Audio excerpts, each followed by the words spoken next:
está escrito na palavra de Deus, e perseveravam na doutrina dos apóstolos, e na comunhão, e no partir do pão, e nas orações.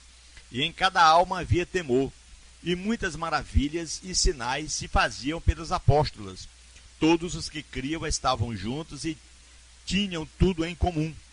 Vendiam suas propriedades e fazendas e repartiam com todos, segundo cada um tinha necessidade.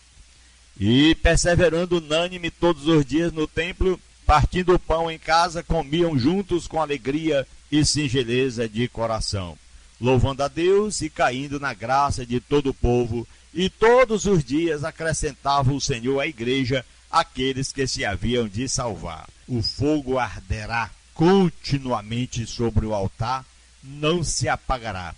Sempre tem o fogo de Deus, o Espírito de Deus, o poder de Deus. Está escrito lá em Levítico, capítulo 6, versículo 13. O fogo arderá continuamente sobre o altar, não se apagará. É assim que continua. Ainda que o homem enfraqueça, que as pessoas fiquem distantes, mas a chama no altar do Senhor continua. Que seja no altar, que seja no rádio, que seja na rua pregando, onde quer que a gente se encontre, a gente tem que estar com essa chama do avivamento, mantendo no coração a mensagem de Deus para uma igreja vitoriosa em sua tarefa de proclamar o Evangelho de Cristo em todos os lugares, em toda a terra. É essa a chama do avivamento na vida daquele que crê, daquele que obedece, daquele que confessou e continua sempre ativo nesta fé em Jesus Cristo, o nosso Salvador. Querido irmão, prezado rádio ouvinte, amigo, o que é o avivamento? Nós estamos falando aqui sobre uma chama de avivamento.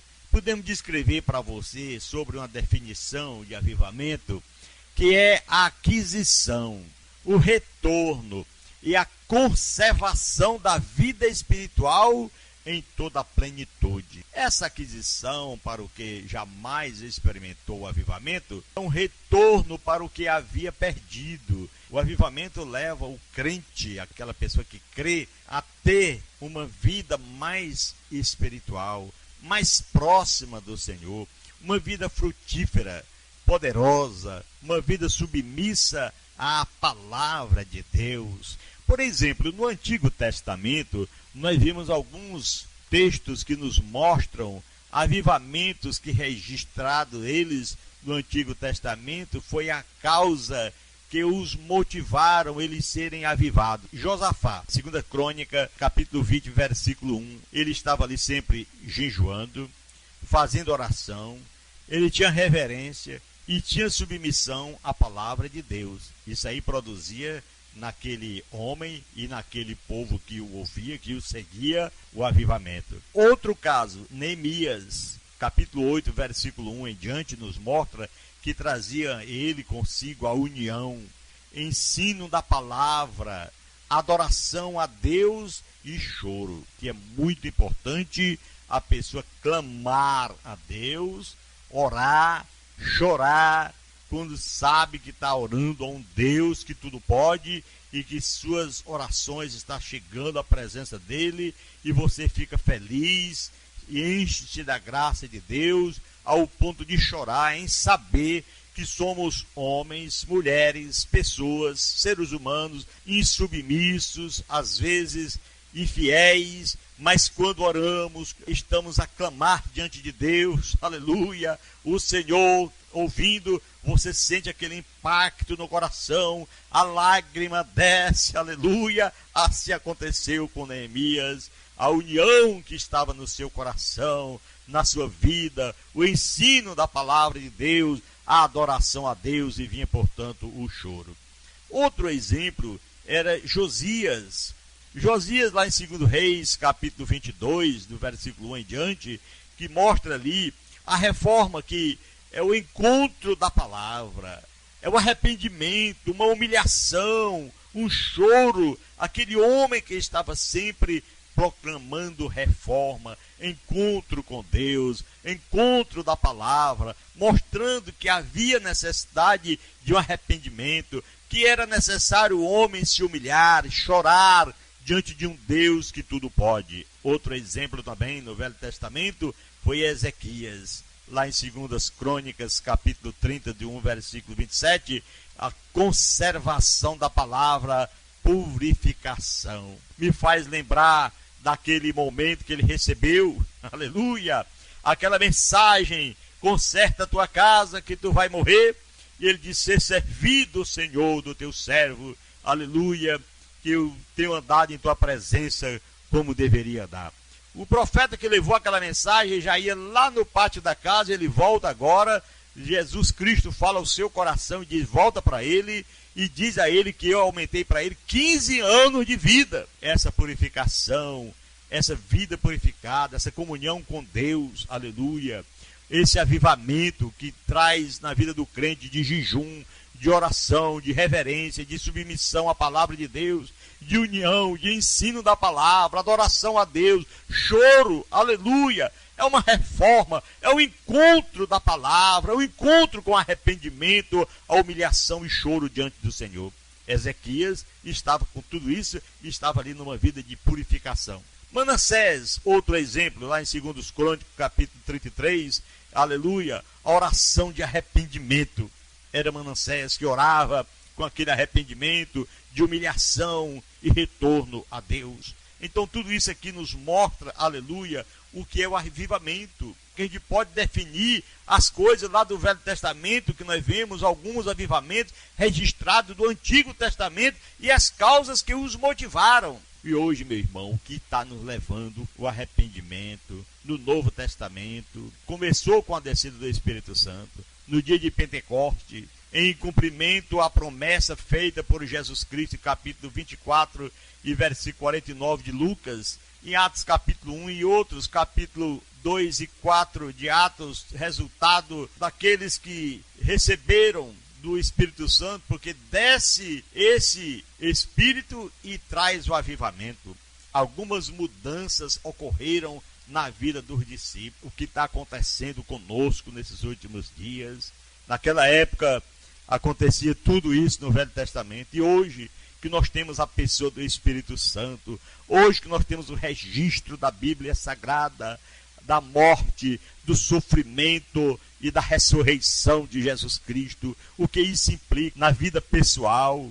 Eles tinham naquela época convicção da salvação, Atos capítulo 2, versículo 40, e tantos outros que nos mostram o conhecimento pessoal de Jesus Cristo, conforme Atos 3 e 15, eles conheciam Jesus pessoalmente, aleluia, e da palavra de Deus também. Eles tinham um profundo amor a Jesus Cristo. A vida vitoriosa é isso, é ter convicção da salvação, conhecimento pessoal de Jesus Cristo e da palavra de Deus, um profundo amor a Jesus Cristo. Aí sim você tem uma vida vitoriosa na unção do Espírito Santo. Todos eram batizados naquela época. Atos capítulo 2 nos mostra que todos foram cheios do Espírito Santo, possuíam dons espirituais, conforme Atos 2 e 22 até 36 nos mostra que eles recebiam os dons, eles recebiam a bênção de Deus, eram homens consagrados a Deus, na conquista das almas, eles estavam sempre prontos para conquistar, para ganhar as almas, aleluia. Amados irmãos, vejamos o crescimento da igreja primitiva, quase 120 pessoas naquele dia, Atos capítulo 1, versículo 15, quase 3.000 almas naquele dia, também Atos capítulo 2 e 41, quase 5.000 em Atos capítulo 4 e versículo 4. Então era realmente a conquista de alma em massa naquele tempo. A multidão crescia cada vez mais. Atos capítulo 5, versículo 14. Cerca de 60 anos eles evangelizaram o mundo conhecido naquela época. É o que nos disse Paulo em Colossenses 1, 6 e versículo 23. Naquela época eles evangelizaram, fizeram o trabalho. Na história da igreja cristã, agora na era apostólica, até cerca de 100 anos depois Todo mundo conhecido na época já havia sido alcançado pelo Evangelho. Aleluia. Agora, meu irmão, na nossa época, na era pós-apostólica, até Constantino, até poucos tempos, todo o império naquela época, o Império Romano, regiões adjacentes, eram visitadas por missionários evangelistas. Hoje nós observamos, nós estamos vivendo a uma necessidade, meu irmão, de um arrependimento, de uma aproximação de Deus, para nós ficarmos mais à vontade, para nós alcançarmos mais essa graça e nos mantermos nessa chama de avivamento do Espírito de Deus em nossas vidas. Pessoas para o avivamento, nós precisamos voltar à palavra de Deus. O avivamento está vinculado à palavra que se chama fé. A fé que produz o avivamento é oriunda da palavra de Deus, conforme Romanos 10:17. Está escrito na palavra do Senhor. A fé vem pelo ouvir a palavra de Deus. E Romanos 10:17 está escrito na palavra do Senhor, desde o versículo 16, que nós somos salvos porque o Senhor Jesus é maravilhoso. Aleluia. Se a palavra ocupar o lugar que lhe é devido no culto e nos corações dos crentes, ela não somente provocará, como manterá o avivamento. É preciso a gente orar, é preciso a igreja orar pelo pastor, o pastor orar pela igreja, estarmos em comunhão, estar mais harmonizados para que tenhamos esse avivamento, para ganharmos as almas, porque quando a gente tem a palavra no culto, a palavra certa, e nós temos a palavra também certa no momento de evangelizar, de pregar a palavra, algum efeito acontece. A Bíblia é inspirada por Deus, pois está escrito lá em 2 Pedro 2:20 e 21, é a base da estrutura da igreja. Essa é a base, onde tudo que se faz tem apoio nela. Ela é como um leite, onde corre o rio abençoado, o avivamento que é o Espírito Santo na vida do homem de Deus. Aí sim, nós trazemos o nosso avivamento, o coração, trazendo, portanto, o retorno à oração, aquela comunhão com Deus. O avivamento sempre é precedido de muita oração. A igreja de Jerusalém, ela nasceu sobre a oração. Durante 10 dias, os discípulos permaneceram em oração e súplicas ao Senhor. Atos capítulo 1, versículo 14. Buscando a promessa do Pai. Aleluia, que ele havia falado. A oração é precedida de grandes avivamentos. Você, quando entra em comunhão com Deus, em oração, aleluia, glória a Deus, quando você levanta, com certeza a sua alma sai pulando de alegria. Elias, ele orou e logo veio o fogo dos céus. Tiago capítulo 5, 17 e 18. Ele orou outra vez e o Senhor, aleluia, mandou, veio fogo do céu. O Senhor promete dar o Espírito àqueles que lhe pedirem. É o que está escrito em Lucas 11, 9 a 13. Portanto, oremos, meus irmãos, como nos diz a palavra, com perseverança, até que o poder venha sobre nós. Lucas 24 e 49 está escrito, eis que enviarei poder sobrenatural. É uma forma que nós temos que fazer, retomada da missão evangelizadora, tem que estar no coração do homem, nós temos que retomar isso, revertido do poder de Deus. Naquela época, aleluia, os discípulos retornaram à missão de evangelizar, imediatamente resultado numa colheita de quase 3.000 almas. Daí não pararam mais, começaram a se espalhar, começaram a ganhar alma, começaram a fazer o trabalho de Deus. É o que nós não estamos fazendo. Nós precisamos fazer, precisamos nos preocupar, assumindo o evangelho completo de Cristo em nosso coração, com essa convicção. A salvação das almas é a tarefa prioritária da igreja, meu irmão. Marcos 16, 15, Jesus diz, e de pregar o evangelho a toda criatura, quem crê e for batizado será salvo, porém quem não crê será condenado. Porém o sucesso dessa obra está em assumirmos o evangelho completo de Cristo. A salvação, aleluia, ela é acompanhada de muitas outras coisas, meus irmãos. O batismo no Espírito Santo, a manifestação do fruto do Espírito, os dons espirituais, a cura divina, são os sinais que Deus manifesta no meio do seu povo. São a confirmação de que precisamos, para que possamos estar cheios da graça de Deus, revertido com esse poder e manter esse avivamento. Como manter esse avivamento? Vivendo uma vida de temor ao Senhor. Temor a Deus não é ter medo dele. Se lembre, é reverenciá-lo, temer pecar contra ele. Tem que vigiar, é desviar-se do mal, é aborrecer a arrogância, o mau caminho e a boca perversa. É o que diz lá em Provérbios 8:13. O homem de uma língua perversa. Tem que aborrecer isso aí, tem que deixar de lado. É pensar e orar antes de agir.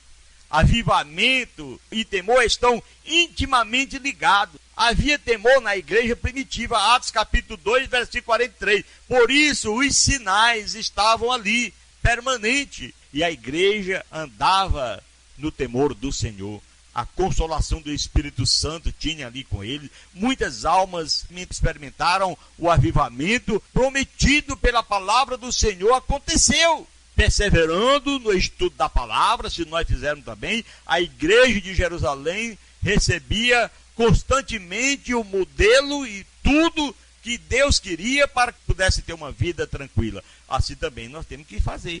O estudo era ministrado pela inspiração do Espírito Santo, fazendo os discípulos recordarem das palavras de Jesus. Os pastores, por conseguinte, eles devem ensinar a palavra de Deus, que a igreja de Cristo, ela permaneça na fé. O estudo bíblico, meu irmão, acende no coração do salvo a chama do avivamento, vivendo em oração.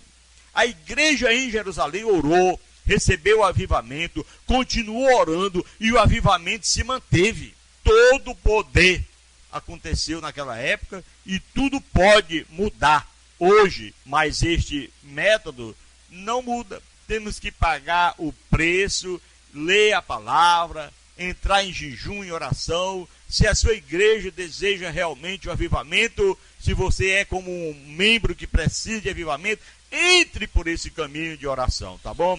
Só assim, meu prezado rádio ouvinte, nós podemos ter esse avivamento, esperando a bendita esperança da igreja, a volta de Jesus Cristo. Estamos no avivamento preparados e nos preparando para a volta de Cristo, fazendo sempre a última oração da Bíblia, quando diz lá: ora vem Senhor Jesus, tá bom? Em Apocalipse capítulo 22, versículo 20. Esta esperança manterá nossas candeias acesas, nossos corações cheios da graça do Senhor, mantendo a comunhão dos santos. Era um coração e a alma dos que criam. A igreja primitiva era verdadeiramente unida, não havia barreiras sociais, culturais nem raciais. A inimizade entre judeus e gentios havia sido derrubada. Efésios capítulo 2, versículo 14, versículo 18. A Bíblia nos diz que todos que criam estavam juntos e perseveravam unânimes. Aleluia, irmãos, amigos, é isso que precisa. A gente está reunidos no templo, orando, buscando o Senhor, se preocupando com a vida dos nossos irmãos, com a vida do pastor, com a vida de nossa igreja, porque o Espírito Santo tem nos feito membros desta igreja, aleluia. A mesma união é possível ainda hoje. Se andarmos na luz, temos comunhão uns com os outros e o sangue de Jesus nos purifica de todo o pecado. 1 João capítulo 1, versículo 7. Então, meu irmão, evitemos estar no mundo de pecado, no mundo que a gente conhece, né? Todos os esforços do sentido de manter a tocha do avivamento bem acesa em nossas vidas, somente assim poderemos ser uma bênção nas mãos de Deus, onde estivermos. É o próprio homem, a mulher, o crente, o filho de Deus, e o seu propósito em nós deve estar para sempre unidos, plenamente cumprido o desejo de Deus em nossas vidas, tá bom? Então vamos ficar por aqui e assim vamos orar ao Senhor para que Deus também nos dê graça para que a gente possa continuar orando ao nosso Deus. Soberano Deus, maravilhoso Pai que está no céu, graças te damos, Senhor, por mais uma oportunidade que tivemos de estar aqui pregando a tua palavra, fazendo com que as pessoas ouçam estas verdades. Senhor, assim como era a igreja primitiva, assim como era o coração de um e de todo o povo de Deus, que todos nós também sejamos dessa mesma forma, nossos corações sejam um, meu Pai, assim como era aquele povo, e que a gente possa continuar ganhando alma, te servindo, te exaltando e bendizendo o teu santo nome. Aleluia. Te peço e agradeço em o nome de Jesus. Você que ora conosco, diga amém, e que um bom dia na paz do Senhor a todo o povo de Deus.